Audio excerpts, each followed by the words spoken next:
Voilà. Bon sabbat à tous.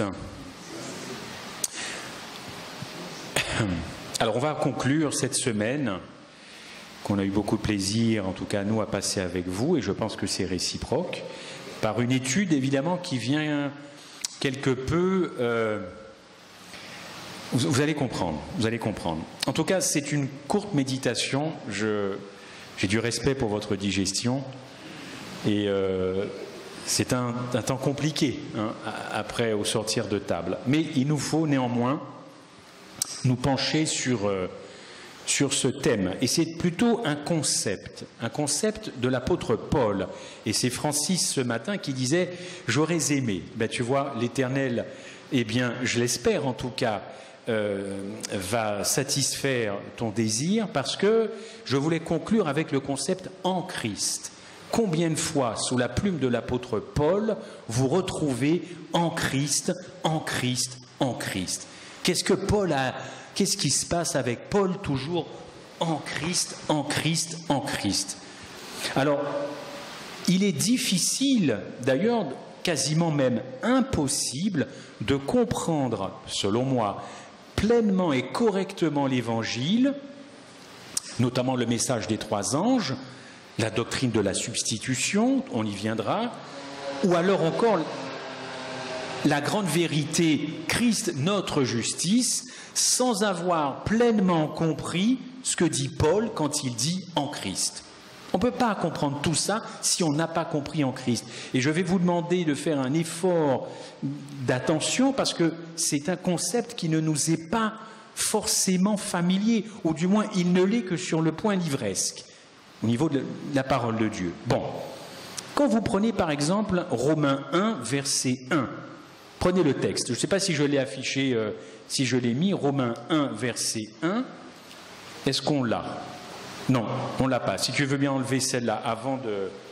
Voilà, enlève. Merci beaucoup Lorraine. Romains 1, verset 20, il nous est dit...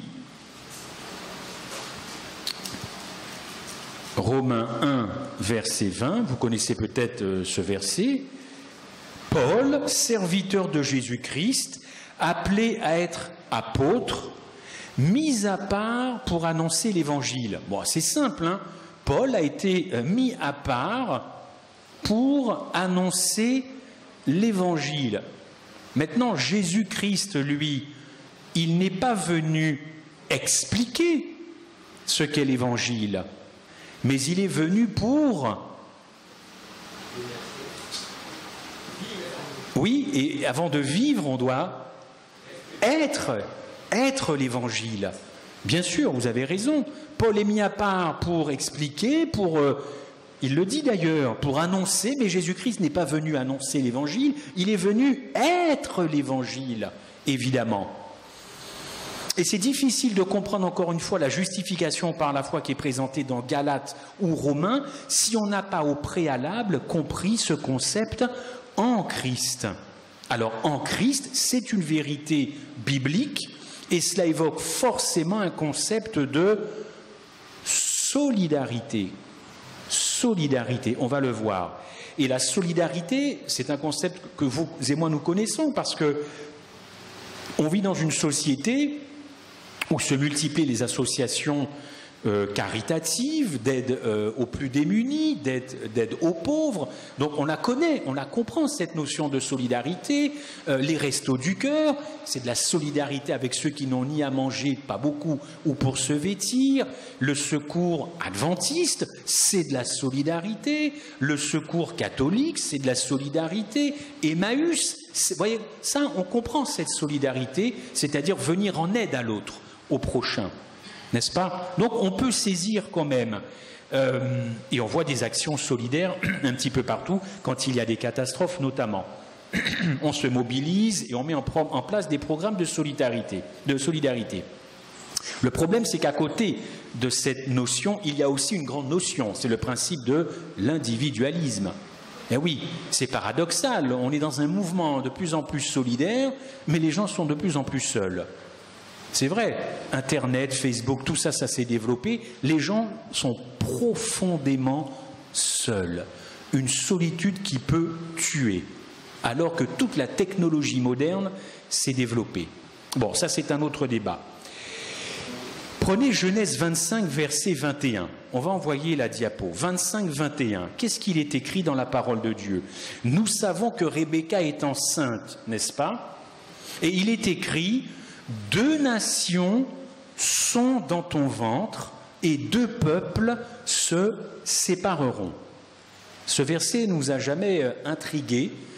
2 nations sont dans ton ventre et 2 peuples vont se séparer.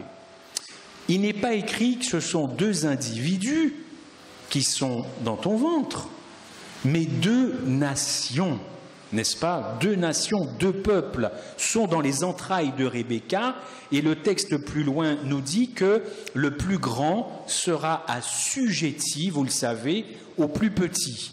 En effet, les descendants d'Ésaü, eh bien, c'étaient les Édomites, et ils serviraient les descendants de Jacob, son frère, c'est-à-dire les Israélites. Évidemment, ce qui est écrit est arrivé, en effet. Donc, là, très clairement, Dieu parle en termes d'identité collective. Ce ne sont pas 2 enfants, ce sont 2 peuples. C'est quand même plus vaste, ils sont quand même plus nombreux, 2 nations. Vous imaginez? Maintenant, on va prendre un autre exemple biblique. En Hébreux 5, Jésus est présenté en tant que grand prêtre, n'est-ce pas? Lisez tout Hébreux 5. Et Paul s'adresse à des chrétiens juifs retournés, si je ne me trompe pas, au judaïsme. Et Paul essaie de prouver que Jésus, en tant que grand prêtre, est supérieur à la prêtrise lévitique. Je dis bien, il essaie de prouver que Jésus est grand prêtre, en tant que grand prêtre, est supérieur à la prêtrise lévitique. Mais là, on a un problème, pasteur. Le pasteur Navrer va me dire, mais Christophe, tu dérailles. Parce qu'on sait que Jésus n'appartenait pas à la prêtrise lévitique. Alors comment peut-il être supérieur aux Lévites, puisqu'il est de la tribu de Juda? Il n'est pas de la tribu de Lévi. La tribu de Lévi, c'était ceux qui étaient, je dirais, pour les services du temple. On les avait consacrés pour les services du temple. D'ailleurs, Hébreux 8 confirme, est-ce que tu peux l'envoyer? S'il était sur terre, je ne sais pas si je l'ai, voilà, s'il était sur terre, il s'agit bien de Jésus, il ne serait même pas sacrificateur. C'est normal, Jésus est de la tribu de Juda, il n'a rien à faire dans les services du temple, ce n'est pas un prêtre, ce n'est pas un grand prêtre. Mais du coup, Paul se retrouve en problème parce qu'il doit prouver aux Juifs que Jésus-Christ est le grand souverain sacrificateur. Alors, une petite recherche généalogique, il suffit de lire, par exemple, pour voir que Jésus est bien de la tribu de Juda, vous pouvez prendre les références, Luc 1,32, parce que vous devez prouver votre foi, hein, bibliquement parlant, aux gens que vous rencontrez. 1 Chronique 28, versets 2 à 7, 1 Chronique 28, versets 2 à 7, et moi je prendrai juste le dernier, Jean 7, verset 42, Jean 7, verset 42, il est écrit, Jean 7, 42, Jésus leur dit, alors non, c'est pas Jean 7, à chaque fois je me trompe, Jean 7, 42, non, c'est pas Jean 7, et pourtant j'ai vérifié ça il y a quelques minutes. On va le retrouver, Jean 7, 42. Bon, je le retrouverai un petit peu plus tard. Il y a aussi un autre verset, c'est Romains 1. Alors là, je suis sûr que celui-là, je ne me trompe pas. Romains 1, il est écrit que Jésus, au verset 3, et ce qui concerne son fils, Jésus, né de la postérité de David. Né de la postérité de David. D'autres versets, Hébreux 7, 14, Apocalypse 5, verset 5. Ça, c'est pour vous montrer que Jésus-Christ est bien de la tribu de Juda. Donc, Paul se retrouve encore un problème. Il va falloir qu'il explique ça. Alors, on a un texte qui vient nous éclairer, parce que la Bible ne nous laisse pas dans le brouillard. Prenez Hébreux 6, verset 20. Hébreux 6, verset 20, je crois qu'on le projette, là où Jésus est entré pour nous comme précurseur, ayant été fait souverain sacrificateur pour toujours selon l'ordre de Melchisédek. Ah, souverain sacrificateur pour toujours, selon l'ordre de Melchisédek. Il faut donc que Paul prouve que Christ a été fait souverain sacrificateur et qu'il était effectivement selon l'ordre de Melchisédek et donc supérieur à Lévi. Paul va donc utiliser un principe très clair pour prouver. Par quoi va-t-il le prouver? Si vous connaissez la suite de ce texte, par la dîme. Par la dîme, effectivement. Nous avons deux prêtres, Lévi et Melchisédek. On sait finalement très peu de choses de Melchisédek, roi de Salem, mais peut-être qu'on n'en sait pas plus. On a donc deux prêtres. Nous savons que Melchisédek n'a jamais payé la dîme à Lévi, n'est-ce pas? Question, Lévi a-t-il payé la dîme, lui, à Melchisédek? Oui, le texte est clair, bien sûr, car il était, ah tiens, en Abraham. On retrouve en Christ, en Abraham. Hébreux 7, verset 9, est-ce que tu peux l'envoyer? Lévi, qui perçoit la dîme, l'a payé par Abraham, car il était encore dans les reins de son père lorsque Melchisédek alla au-devant d'Abraham. Si ce n'est pas clair pour vous cet après-midi, je sais, vous relirez ça tranquillement. Lévi finalement a donné la dîme à Melchisédek parce que Melchisédek, plutôt parce que Lévi était dans les reins d'Abraham et Abraham a rencontré Melchisédek. Et Abraham a payé la dîme à Melchisédek, donc Lévi a payé la dîme à Melchisédek. Vous comprenez? Bon, on y reviendra si vous voulez. Lévi n'était donc pas encore né quand Abraham a rencontré Melchisédek. Mais alors, où était Lévi? Vous l'avez compris, dans les reins d'Abraham. C'est le principe de solidarité. La Bible, c'est un grand principe de solidarité. Lévi était en Abraham, c'est-à-dire qu'il a payé la dîme quand son grand-père a payé la dîme à Melchisédek, roi de Salem. Principe de solidarité. Autre exemple, Genèse 2, verset 7. Il, c'est Dieu, souffla dans ses narines un souffle de vie. Bon, on a un petit souci de traduction, parce que dans toutes les versions, vie, c'est au singulier, n'est-ce pas? Or, dans la version grecque, dans l'original grec, le texte grec dit n'utilise pas le mot singulier, mais il l'emploie au pluriel. Alors on va relire ça. Il, Dieu, souffla dans ses narines, évidemment à Adam, un souffle des vies, et non pas de vie, mais des vies. Donc, vous en conclurez que Dieu souffla en Adam des vies, autrement dit, la vie que Dieu a insufflée en Adam fut la vie corporative, c'est-à-dire de toute la race humaine. D'ailleurs, qu'est-ce que veut dire Adam? Humanité. Ce n'est pas individualité, Adam, c'est humanité. Il englobe en lui-même toute l'humanité que Dieu a créée en une personne. Il n'y a que Dieu d'ailleurs qui puisse faire ça. Créer en une personne l'humanité mondiale, si vous préférez cette expression. Donc, toute la race humaine était dans un seul homme à la création. Ok? Si vous acceptez ce principe, de toutes les façons, il est biblique. Ce n'est pas moi qui l'ai inventé aujourd'hui, c'est biblique. Mais seulement si vous acceptez ça, ce n'est pas suffisant. Il faut aller plus loin. Il faut voir les conséquences de ce que la Bible veut nous dire sur ce principe de solidarité. Romains 5, verset 12, c'est pourquoi, comme par un seul homme le péché est entré dans le monde, et ça, nous sommes d'accord, et par le péché la mort, évidemment, ainsi la mort s'est étendue sur tous les hommes, parce que tous ont péché. Alors, ceux qui connaissent bien les Écritures savent très bien que sur ce verset, Romains 5, verset 12, il y a eu de grands débats théologiques. Je ne vais pas revenir là-dessus, mais vous remarquerez qu'après tous son péché, ce sont des points de suspension.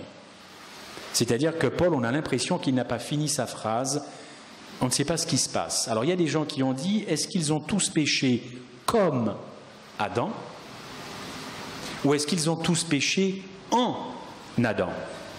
Mais si on connaît l'apôtre Paul, et si Paul veut être cohérent avec lui-même, toute la suite de son épître, c'est « ils ont tous péché en Adam et non pas comme Adam », parce que la désobéissance d'Adam n'est peut-être pas, moi, aujourd'hui, le même type de désobéissance qu'Adam. Donc Paul est cohérent, il n'a pas fini, mais on suppose très fortement et très logiquement qu'il est décrit, c'est étendu sur tous les hommes parce que tous ont péché en Adam. Et on retrouve encore une fois ce principe de solidarité. Si on poursuit, on retrouve la même idée chez Paul quand il parle aux Corinthiens. Est-ce qu'il y a l'autre slide? Car puisque la mort est venue par un homme, vous voyez qu'il est cohérent, c'est aussi par un homme qu'est venue la résurrection des morts. Et comme tous meurent en Adam, de même aussi tous revivront en Christ.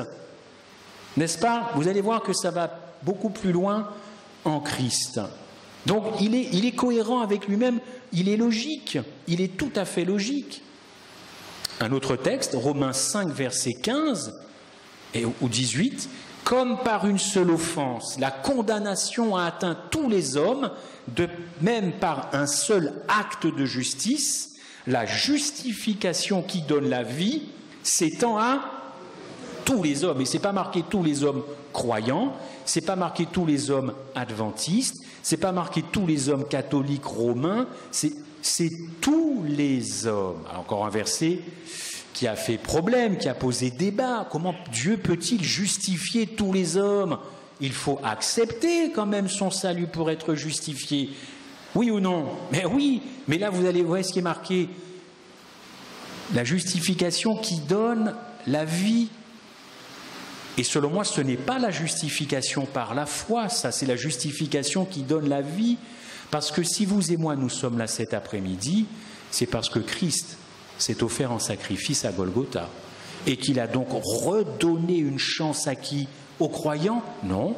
Il a redonné une chance à l'humanité. Vous et moi, nous sommes là parce que Paul l'a compris, un seul acte de justice, la justification qui donne la vie. Oui, Christ a justifié l'humanité pour lui donner une autre chance, cette vie qui s'étend à tous les hommes. Alors on a vu peut-être Romains 5, 18, on l'a vu Romains 5, 15, ben le voilà. Car si par l'offense d'un seul, il en est beaucoup qui sont morts, vous voyez, c'est peut-être redondant pour vous, mais Paul veut faire comprendre ce principe d'identification. À plus forte raison, la grâce de Dieu et le don de la grâce venant d'un seul homme, Jésus-Christ, ont-ils été abondamment répandus sur beaucoup? Sur beaucoup, la grâce a été répandue sur beaucoup, évidemment. Alors ce concept en Christ, quel est le rapport avec le salut? Eh bien, voilà ce que dit Paul, 1 Corinthiens 1,30. Or, c'est par lui que vous êtes en Jésus-Christ, lequel, de par Dieu, a été fait pour nous sagesse, justification, sanctification et rédemption. Tout ça, Christ l'a accompli à la croix pour ceux qui acceptent ce qu'il a fait, puisque Paul précise, c'est par lui que vous êtes en Jésus-Christ, lequel par Dieu a été fait tout ça. Maintenant, si vous acceptez tout ce que Christ a fait, vous êtes effectivement justifié par la foi, mais encore une fois, sans faire de jeu de mots, ça va beaucoup plus loin, n'est-ce pas? Donc, nous sommes en Jésus-Christ, mais c'est par l'action de Dieu. Nous ne pouvons pas nous mettre nous-mêmes en Jésus-Christ. C'est Dieu qui nous met en Jésus-Christ et c'est ce qu'il a fait, n'est-ce pas? Il nous a donc unis à son Fils afin d'être sauvés. Au fond, toute l'humanité a une chance. Toute l'humanité a une chance. Et ceux qui seront vraiment perdus, c'est qu'ils n'auront pas saisi cette chance. Simplement, on retrouve le problème de l'incrédulité dont on parlait ce matin. Dans Message choisi, Madame White le dit, à la page 296, je ne sais plus si c'est le volume 1 ou 2, par son obéissance à tous les commandements de Dieu, Christ réalisa la rédemption de l'homme. Cela ne s'est pas fait en sortant de lui-même pour aller vers l'autre, ce qui est la théologie catholique, mais en prenant l'humanité lui-même, placer la race déchue en Christ dans cette unité de la divinité, c'est ça le travail de la rédemption, c'est-à-dire unir la divinité à l'humanité, condition absolument indispensable pour venir sauver la race humaine. C'est ça le travail de la rédemption. Alors si vous avez compris ce principe en Christ, ce principe de solidarité, maintenant concrètement, qu'est-ce que ça veut dire? Eh bien ça veut dire, chers frères et sœurs, chers amis, que Dieu a réécrit votre histoire.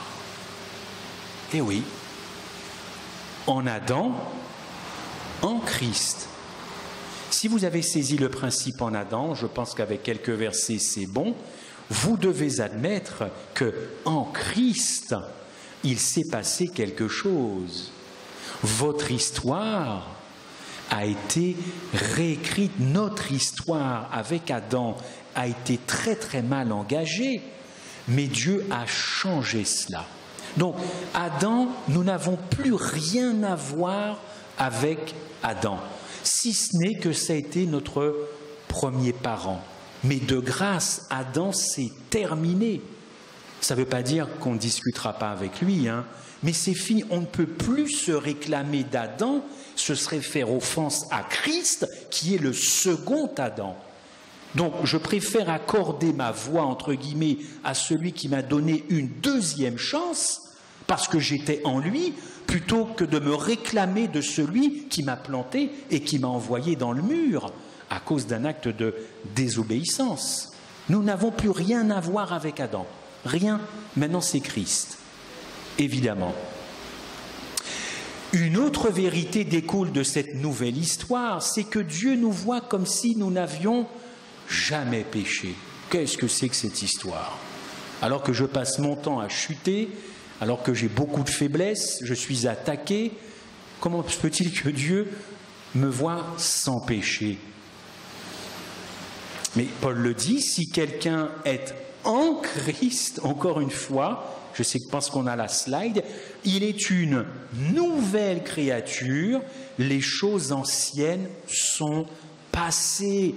Les choses anciennes plutôt sont devenues nouvelles. Non, là c'est un autre verset, je pense. J'ai dû me mélanger les crayons. Mais les choses anciennes sont passées. Et malheureusement, je dois l'avouer, nous les humains, nous avons du mal à passer l'éponge. N'est-ce pas, pasteur? Toi qui rencontres beaucoup de gens avec beaucoup de problèmes, nous avons du mal à effacer l'ardoise. Quand un tel ou un tel m'a jeté un mauvais regard, quand il n'est pas d'accord avec moi, ce sont des rancunes et ça dure des années. Christ a effacé l'éponge, nous ne voulons pas effacer l'éponge. Je me trompe ou pas? Nous n'avons pas une mémoire oublieuse là-dessus. Ah non, là la mémoire, elle est très ferme, elle est vivante quand on nous a fait quelque chose. Mais regardez ce verset, si quelqu'un est en Christ, il est une nouvelle créature. Ma question est donc, comment se fait-il que nous nous comportions comme si nous étions encore en Adam alors que Christ est venu et que nous étions en lui? Là, on est vraiment, les gens diraient, c'est de l'évangile pragmatique. Nous ne pouvons plus être ce que nous ne sommes plus. Ce serait encore une fois faire offense à Jésus-Christ, évidemment. Si quelqu'un est en Christ, c'est terminé. Les choses anciennes sont passées. Ça n'intéresse pas Dieu, ce que vous avez pu faire, ce que vous avez pu dire. Il faut accepter d'être une nouvelle personne, une nouvelle personne. Voici, toutes choses sont devenues nouvelles. Et tout cela vient de Dieu qui nous a réconciliés avec lui par Christ.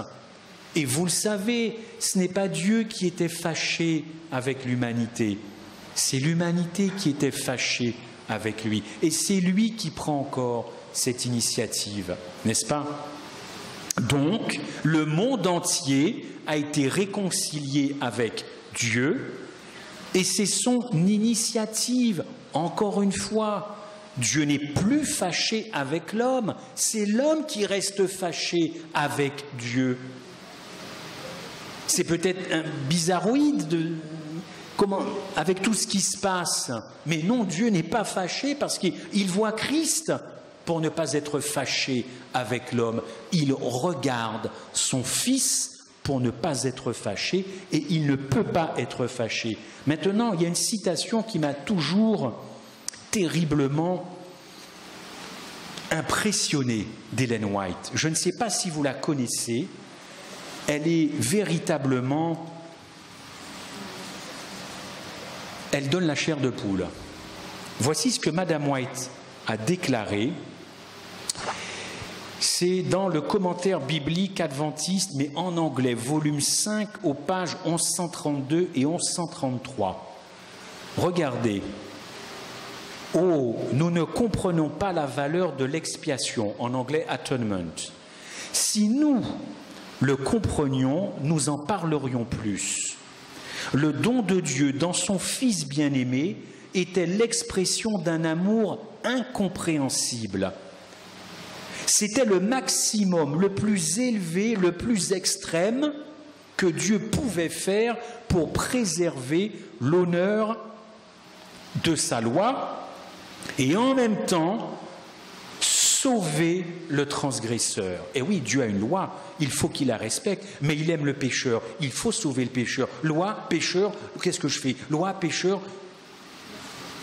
Pourquoi l'homme n'étudierait-il pas le thème de la rédemption? C'est le sujet le plus élevé qui puisse engager. Mais ce n'est pas celle-là que je voulais vous dire. Dites-moi, au ciel, c'est parfait? Il fait beau? C'est la paix sociale.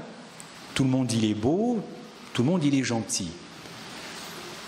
Écoutez ce que dit Ellen White. La seule chose qui puisse préserver du péché dans ce monde empêchera aussi le péché au ciel. La signification de la mort du Christ sera vue par les saints et les anges.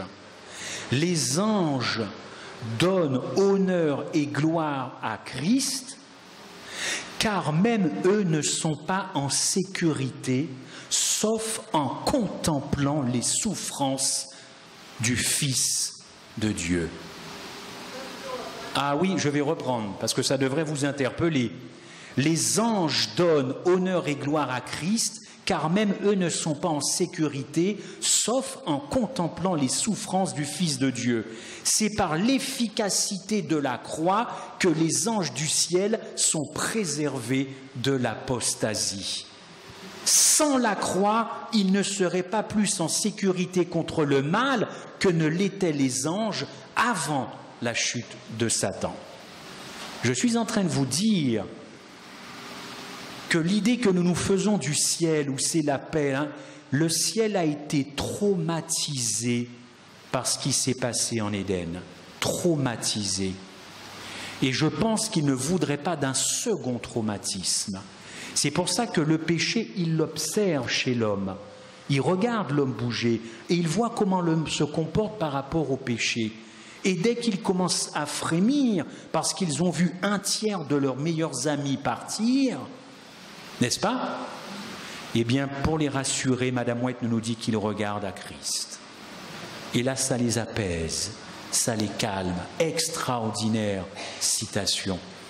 C'est pour vous dire comment le ciel a été encore une fois perturbé et traumatisé. Et ils ne veulent pas d'un deuxième séisme de magnitude 7 ou 25 000 sur l'échelle de Richter. Ça doit vous parler. c'en est fini pour le ciel, ils ne veulent plus. Et ils sont insécurisés quand ils regardent la terre. Même chez le chrétien converti, ils sont quand même insécurisés. Et pour les rassurer, ils regardent Christ qui montre ses mains et ses pieds percés. Et là, ils se disent, oh, tu as fait le travail. Nous sommes rassurés. Voyez un petit peu, ce n'est pas une petite affaire ce qui s'est passé à Golgotha. Et si j'en reviens à mon texte, parce que je voulais quand même vous donner cette citation, ce concept en Christ, quel est le rapport avec le salut? Nous l'avons. Si quelqu'un est en Christ, ou alors 1 Corinthiens 1, verset 30. Est-ce qu'il y a l'autre slide? Or, c'est par lui que vous êtes en Jésus-Christ, n'est-ce pas? Lequel de par Dieu a été fait pour nous sagesse, et on l'a vu. Excusez-moi, je me trompe de feuille. Je vais la retrouver, voilà. Alors, encore une fois, si toutes choses sont devenues nouvelles, pourquoi sommes-nous dans cet état?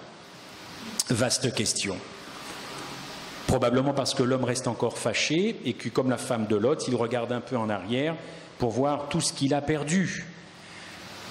Maintenant, la définition du mot substitut. On a vu en Christ, en Adam, mais surtout en Christ. La définition du mot substitut, vous pouvez regarder ça dans un dictionnaire, c'est une personne qui est chargée de remplir les fonctions de celui à qui elles sont dévolues en cas d'absence ou d'empêchement. Le substitut du procureur de la République, il y a pas mal de substituts finalement. Très bien. La doctrine de la substitution nous enseigne que Christ, comme second Adam, est mort à ma place. Jusque-là, vous me suivez. Pour toutes les autres dénominations religieuses, ça reste une injustice que Christ soit mort à la place du coupable. Ça ne se fait pas dans les autres religions, c'est celui qui est coupable qui meurt. Ce n'est pas un innocent. On a dû vous donner cette... Frédéric, mon frère, a dû vous donner cette illustration. Vous êtes dans un tribunal, il n'y a pas photo. L'individu qui est là est tout à fait coupable de tous les meurtres que la loi lui reproche. Et puis au moment de la sentence, peine de prison à vie, quelqu'un se lève dans l'assistance comme vous et dit au procureur, au président, « Monsieur le Président, je veux bien prendre sa place. C'est moi. Je vais faire la prison à vie, lui, libérez-le. » Franchement, vous seriez dans la salle du tribunal, vous trouveriez ça normal, vous? Mais les gens crieraient à l'injustice. Non, non, mais non, calme-toi, mon ami. C'est lui le coupable, c'est pas toi. Alors gardez ça à l'esprit. Cette doctrine de la substitution, elle est tout à fait biblique. Mais accepterions-nous de mourir à la place de quelqu'un qui, lui, est reconnu coupable, alors que moi, je suis totalement innocent? Il y a des versets qui montrent que la Bible n'approuve pas l'injustice. Deutéronome 24, on ne fera pas mourir les pères pour les enfants. Il y a une suite, on fera mourir chacun pour son péché. Jusque-là, il n'y a pas de problème, parce qu'on ne transfère pas la culpabilité d'un homme innocent sur un homme coupable ou inversement. Il y a d'autres histoires dans la Bible, 2 Corinthiens 14 rappelle aussi tout cela. La norme biblique, c'est celui qui pêche, qui meurt. Je pense en tout cas avoir compris ça. Donc qu'a voulu dire Paul quand il déclare en Romains 5, 12, on l'a vu tout à l'heure, que tous les hommes meurent parce qu'ils ont péché? Qu'est-ce qu'il veut dire par là? Eh bien, le but de Paul est de présenter Adam comme un type de Jésus-Christ, une figure de Christ. L'un ou l'autre des positions aura des répercussions importantes. Je veux dire par là que, compte tenu du contexte dans lequel Paul s'exprime, effectivement, nous avons tous, comme je l'ai dit tout à l'heure, péché en Adam. Alors, une question se pose à la croix.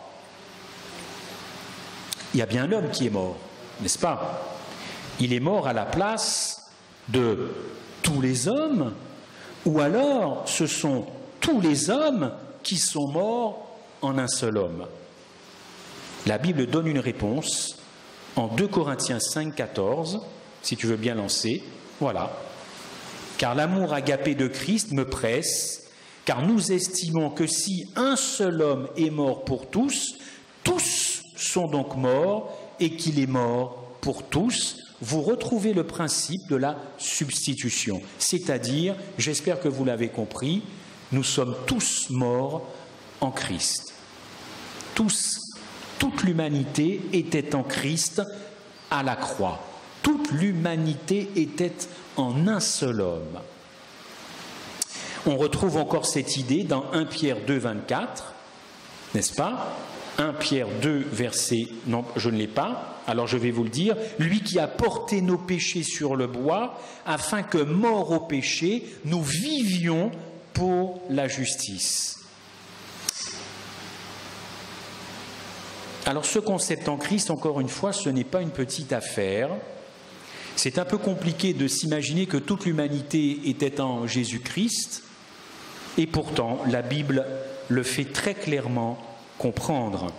Beaucoup de dénominations ont fini par séparer Jésus-Christ de notre humanité, puisque la nature de Jésus-Christ a été beaucoup débattue, mais si vous séparez Christ de l'humanité, vous faites un Jésus-Christ, évidemment, vous l'avez compris, différent de l'humanité, n'est-ce pas? Et alors, de ce coup, comment je vais pouvoir m'identifier à quelqu'un qui vient me sauver, mais qui est différent de moi?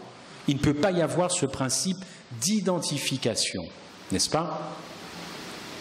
Alors, je terminerai là-dessus. À la croix, et sur le fondement des déclarations de l'apôtre Paul, c'est notre humanité qui a donc été clouée à Golgotha. Paul le dit, Galates 2, verset 20, « J'ai été crucifié ». Et vous savez, on l'a dit, il n'a pas été crucifié. Donc il sait qu'il était à la croix en Christ, quand Christ a été, crucifié. Pourquoi je vous dis tout ça? Je vous ai dit que la théorie de la substitution, elle est totalement biblique. Et ce sera ma conclusion. Mais attention à quel type de substitution. Parce que c'est très facile de dire que Jésus-Christ est mort à ma place. Alors comment on reçoit ça? De deux choses l'une. Vous vous dites qu'il est mort à ma place, qu'il a fait tout ce qu'il fallait faire, et que maintenant qu'il a fait tout ça et que j'ai accepté ça, c'est une espèce de licence pour faire ma vie, pour pécher. Ce n'est pas ce type de substitution qui est biblique. Certains disent que Jésus est mort à ma place, je peux donc vivre comme je l'entends, et il n'y a pas forcément besoin d'une transformation. Ça, c'est vraiment le grand dogme protestant. Pourquoi? À chaque fois que je discute avec un protestant, il ne me parle absolument jamais de préparation au retour de Christ. Jamais. Une fois sauvé, toujours sauvé. Alors ce principe de la substitution, en tout cas vu sous cet angle, puisqu'il n'y a pas besoin de transformation, puisqu'il n'y a pas besoin de changement, j'ai accepté Christ et c'est suffisant, ça vient de ce principe de substitution, mais mal compris, mal employé. Il y a une substitution, ce dont on parle, qui est par délégation. Je m'explique. C'est-à-dire que Christ s'est substitué à l'humanité déchue, il a donc juste pris ma place, n'est-ce pas? Mais si on poursuit dans ce sens, son obéissance à lui pendant 33 ans s'est substituée à ma désobéissance. Si on poursuit, sa nature sans péché, pour ceux qui y croient, se serait substituée à ma nature pécheresse. On voit bien que dans ce sens, Jésus-Christ ne se serait pas véritablement identifié à la race humaine. Il a juste pris ta place. C'est comme si je prenais la place de l'ordinateur et que l'ordinateur venait à ma place, un échange de place. Ça, c'est la substitution par délégation. Je te remplace, mais je ne suis pas comme toi. Je n'ai pas pris ta nature, je couvre tout, mais ce n'est pas la bonne substitution. Et de ce coup, il n'est pas devenu un avec moi.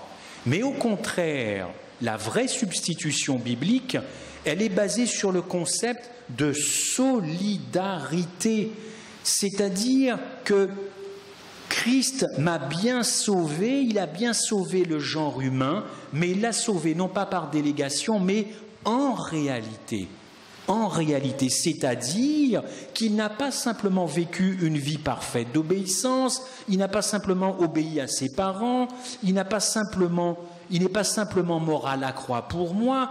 Toute l'humanité était en Christ et toute cette humanité a été clouée à la croix. Je trouve, pour moi en tout cas, que ça change la perspective. C'est pas juste quelqu'un qui est mort à ma place et maintenant je peux faire dérouler ma vie. Non, j'étais en lui quand il est mort et quand il est ressuscité, j'étais en lui quand il a ressuscité. Donc il n'y a plus là un échange de place, mais une expérience. Est-ce que vous me comprenez? Il y a véritablement là une expérience. La première substitution enseigne juste un échange. La seconde, il y a une participation, une expérience. Mais quand vous avez compris ça, et surtout quand vous voulez vivre ça, votre vie aujourd'hui, elle est complètement différente. Parce que si vous étiez en Christ quand il est mort et en Christ quand il est ressuscité, ça change complètement votre perspective de vie. Vous ne voyez plus les choses comme avant. Vous ne voyez plus l'Évangile comme avant. Vous ne voyez plus les rapports des uns et des autres dans l'Église comme avant. Chacun a sa chance. C'est un grand principe de réconciliation, ça. Comment je peux continuer à être peut-être orgueilleux, méchant, éviter les gens dans l'église, faire des mesquineries, quand je sais que cette vie-là, cette pourriture de vie a été clouée à la croix grâce à Jésus-Christ. Et que Jésus-Christ attend de moi que je comprenne que j'étais en lui à sa mort et en lui à sa résurrection. Nous vivons comme si nous n'étions pas sous la grâce. Nous vivons comme si la grâce était là comme un cathéter, ça vient juste comme un pansement, panser mes péchés. Non, la grâce, c'est pas fait pour vivre comme avant, la grâce, c'est pour vivre différemment d'avant. Mais je pense qu'à certains, ça fait peur et qu'il est plus bénéfique de retourner au vieil homme, à l'ancienne vie, plutôt que d'accepter ce que Christ a fait à la croix. Ce principe de solidarité, il est très important. En tout cas, personnellement, quand j'ai compris ça, que j'étais en Christ, ça change toutes les perspectives. Je n'ai plus envie de faire ma vie tranquillement en me disant simplement que j'ai accepté par le baptême quelqu'un qui s'appelait Jésus-Christ et qui est mort. Écoutez, on ne va pas se mentir, regardez les dégâts avec ce type de raisonnement, n'est-ce pas? Regardez, on ne va plus se mentir, on est en 2017, on commence l'année, autant mieux la finir qu'elle a commencé. On baptise des gens qui, voilà, et puis ensuite vous les perdez parce qu'ils n'ont pas compris qu'ils étaient en Jésus-Christ quand il est mort et que toute leur vie est morte. On devrait, quand on baptise des gens, je sais que ce n'est pas très drôle pour les familles qui viennent, moi si j'étais pasteur, je dirais maintenant tu vas mourir. Maintenant tu vas mourir dans quelques secondes. Ben, on ne le dit pas, mais on devrait. La Bible peut nous autoriser à dire « Tu vas mourir, mais tu vas dans quelques instants ressusciter par Jésus-Christ. » Voilà la vraie signification du baptême. La mort, ta mort, cette vie, elle est morte, elle n'existe plus. Tous tes tares, tous tes défauts, c'est mort, c'est resté au fond. Maintenant, quand le pasteur te relève, tu es une nouvelle créature. Donc tu ne penses pas comme avant, tu ne réagis pas comme avant. On t'insulte, tu souris. On ne t'aime pas, tu aimes. On te donne des coups, tu n'en donnes pas. Tu aimes la personne. C'est ça que Jésus-Christ attend. Des vies complètement transformées. Mais malheureusement, quand on ressort les gens, ils vont faire leur vie, vous les perdez. Ils ne sont pas morts, ils ne sont pas ressuscités. Madame White le dit, hein, on baptise des morts vivants. C'est pas moi, elle le dit. C'est que déjà dans son époque, elle en faisait le constat. Pardon ? On n'a pas compris Jésus-Christ. On n'a pas compris Jésus-Christ, notre Sauveur. Je crois que le grand dernier message, mais il est dans le message des 3 anges, c'est la connaissance de Jésus-Christ, sa connaissance, c'est son amour, c'est...